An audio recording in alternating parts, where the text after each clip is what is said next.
Mountain News this morning, a newly formed bipartisan group is calling on Kentucky lawmakers to end child marriage. And Governor Beshear already has a podcast, but now he's taking it to the next level. Dedicated to Eastern and Southern Kentucky, this is WYMT Mountain News this morning.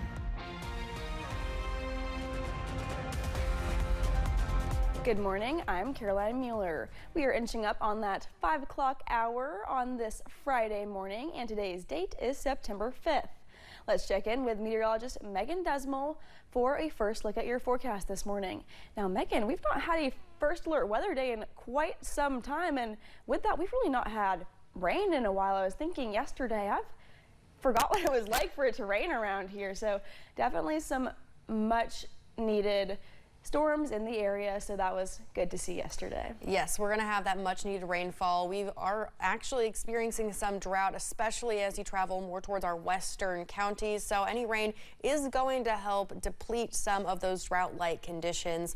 Now we are going to see strong to severe storms for today, and we're already starting to see some bit of rain this morning. Here's a look at that live pinpoint Doppler radar. It might be a little hard to see, but there are some little tiny scattered showers as you travel towards portions of Wayne County and as you go towards the tip of Perry County, in portions of Pike County, and Letcher County, as well as Mingo County, West Virginia. Also, we have a dense fog advisory for our Tennessee counties and Lee County, Virginia. So it's just going to be important for you, especially as you're traveling more towards that Kentucky and Tennessee border, just to drive carefully, as that is some dense fog with low visibility. Temperatures this morning, though, sitting in the 60s, not too bad of a start to your day. It will be mostly sunny throughout the daytime hours, leading to a lot of warmth heading into the afternoon, even having chances of hitting that 90-degree mark as you travel towards Monticello and Somerset.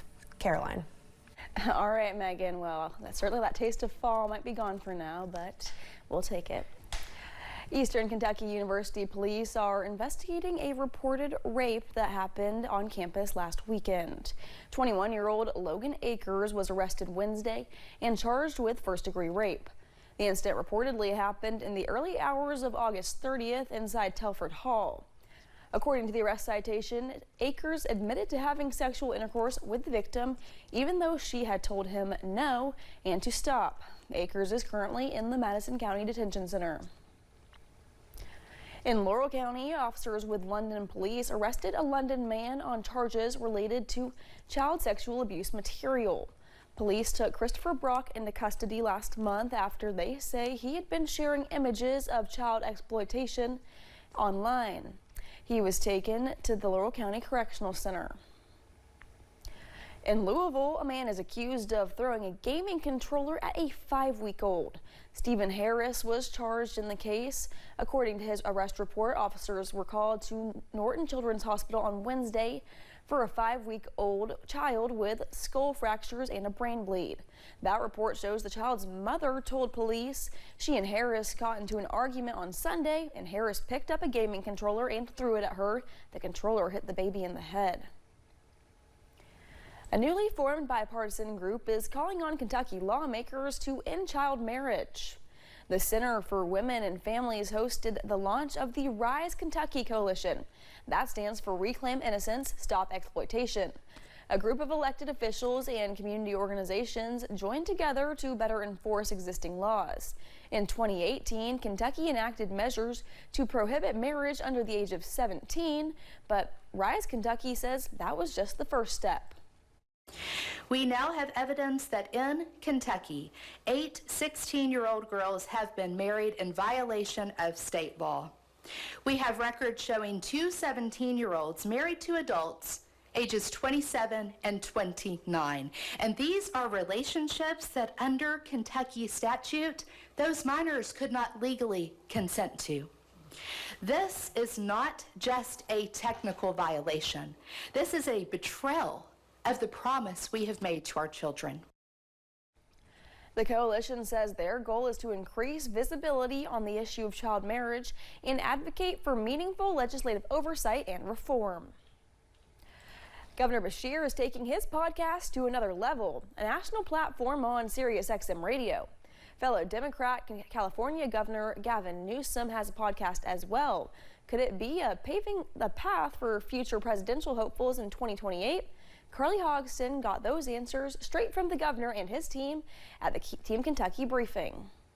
The Andy Bashir podcast is now a part of the Sirius XM podcast network. I think that's the little podcast that is going national. The Andy Bashir podcast will premiere on September 10th. His first guest will be a fellow Democrat, House Minority Leader Hakeem Jeffries. The first Andy Bashir podcast will be held at Sirius XM's New York City studios.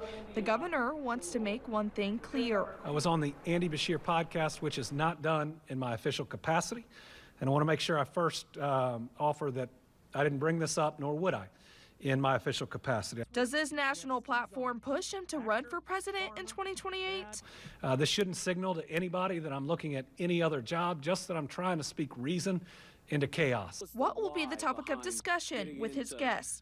He says some political, some not, and some lighthearted stories. This podcast is not meant for just Democrats. It's meant for all Americans, and it's not meant to just be politics.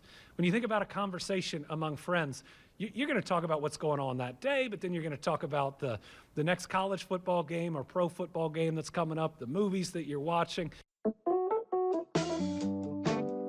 His current podcasts have had guests like actor Steve Zahn, Maryland Governor Wes Moore, and entrepreneur Mark Cuban. Bashir says getting picked up by SiriusXM will elevate his voice on a national level. He thinks the country needs to turn down the political temperature and focus on getting things done. There's been way too much division, way too much creating an us versus a them. And maybe we can take some of the things we've done in this state to lessen that. In Frankfurt, with photojournalist Darnell Crenshaw, Carly Hogston, WKYT. Before his first SiriusXM podcast, Governor Bashir will host a new series of live specials and will take calls from listeners across the country. That show will be called Andy Bashir Presents. You can find it on SiriusXM Progress. It premieres next Tuesday at noon. Governor Andy Bashir talked about recent pushback to vaccine requirements during yesterday's Team Kentucky briefing. The governor criticized Florida's decision to remove vaccine mandates for school children. He said it opens the door for dangerous diseases to come back. Governor Bashir also had strong words about changes implemented at the federal level, as well as Health and Human Services Secretary Robert F. Kennedy Jr. And Health and Human Services Secretary Robert F. Kennedy Jr. testified in front of Senate Finance Committee yesterday in Washington. It comes after Kennedy made a major shakeup with the CDC. A large number of both current as well as former public health officials are calling for his resignation. During his testimony, Kennedy claimed he had to fire CDC employees over chronic disease numbers. I got the latest numbers from CDC that 76.4% of Americans now have a chronic disease. This is stunning. When my uncle was president, it was 11%. 1950, it was 3%. Today, it's 76.4%. 8 out of 10 of our kids cannot qualify for military service. The White House praised Kennedy's testimony on Capitol Hill. A new CBS News YouGov poll finds a majority of Americans, however, disapprove of the job Robert F. Kennedy Jr. is doing as health secretary. About 4 in 10 believe his policies are making vaccines less available, and most of those people highly disapprove.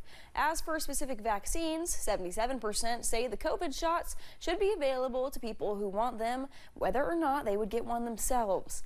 And the MMR vaccine, 70% say the government's policy should be to encourage parents to vaccinate their children. In the latest CBS News poll, a large majority of Americans tell us that when it comes to vaccine policy, they think that government agencies ought to make vaccines more available. And it is a majority of Democrats, independents, and Republicans. Yes, Republicans a little relatively less so, but majority still saying that the government ought to encourage parents to vaccinate. For information about vaccine safety, Democrats are much more trusting of the FDA and CDC than Republicans, and Americans overwhelmingly trust their own doctor or medical professionals. Kentucky Educational Television announced they're having to cut some jobs following federal funding losses. The company says it's reducing 22% of its staff by removing 36 positions. KET says this is because of the elimination of federal funding for public broadcasting. Governor Andy Beshear talked about the cuts, saying it's a direct repercussion of Republicans in Congress cutting funding. It's something that's almost never been done before. After a bipartisan agreement of we'll fund this and we'll fund that, coming back, if you think you have the votes, and undoing that agreement and deciding that you're going to target public media. I hope everybody sees what it is, what it means, and who did it, because I believe in accountability. In a statement, the CEO of KET says this loss will affect operations throughout the agency, but adds that KET remains committed as ever to serving Kentuckians across the Commonwealth. Thanks for getting your day started with us here on Mountain News this morning. As more hunting seasons begin opening here in the mountains, officials have some reminders and safety tips to keep in mind next. And we are tracking strong to severe storms today.